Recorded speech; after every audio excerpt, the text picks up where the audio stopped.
আজিৰ এই ভিডিঅ'টোত মই আপোনালোকক দেখুৱাম যে আপোনালোকে কেনেকৈ হোৱাটছএপৰ নতুন গ্ৰুপ বনাব পাৰিব বা হোৱাটছএপৰ নতুন গ্ৰুপ ক্ৰিয়েট কৰিব পাৰিব।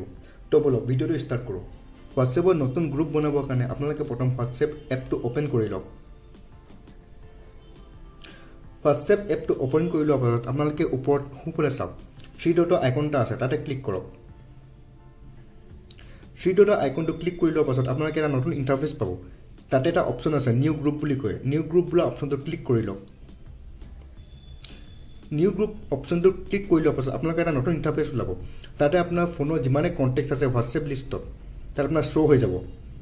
তো মই ইয়াৰ পৰাই দুটা কণ্টেক্ট মই চিলেক্ট কৰি ল'ম নতুন গ্ৰুপত এড কৰিবৰ কাৰণে। দুটা কণ্টেক্ট লিষ্ট চিলেক্ট কৰি লওঁ।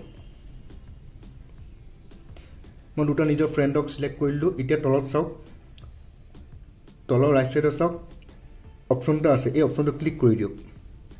যেতিয়া মই অপশ্যনটো ক্লিক কৰি দিম ইয়াতে এটা নতুন ইণ্টাৰফেচ ওলাব।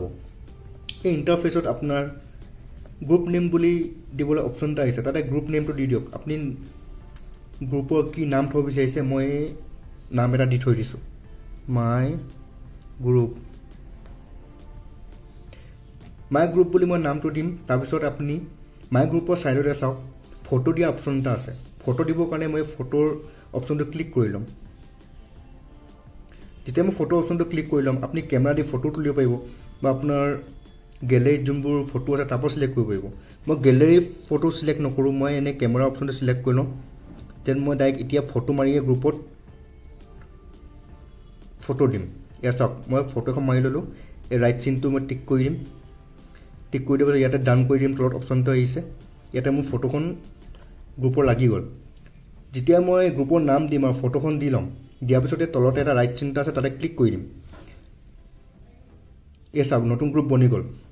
আৰু যদি আপোনালোকে গ্ৰুপত আৰু নতুন মেম্বাৰ বা নিজৰ লগৰক এড কৰিব বিচাৰে তেতিয়াহ'লে আপোনাৰ ইয়াতে অপশ্যন এটা আছে এড মেম্বাৰ বুলি কয়, তাতে ক্লিক কৰিব। এড মেম্বাৰ বুলি কোৱাৰ পিছত আপুনি ইয়াতে নিজৰ কণ্টেক্ট লিষ্টৰ যাকে আপুনি এড কৰিব বিচাৰে ইয়াত চিলেক্ট কৰি ল'ব। এনেকৈ চিলেক্ট কৰি লোৱাৰ পিছত আপোনালোকে তলত ৰাইট চিন আছে, তাতে ক্লিক কৰি দিব, গ্ৰুপত এড হৈ যাব। যদি ভিডিঅ'টো ভাল লাগিলে লাইক শ্বেয়াৰ আৰু ছাবস্ক্ৰাইব কৰি দিব। Thank U.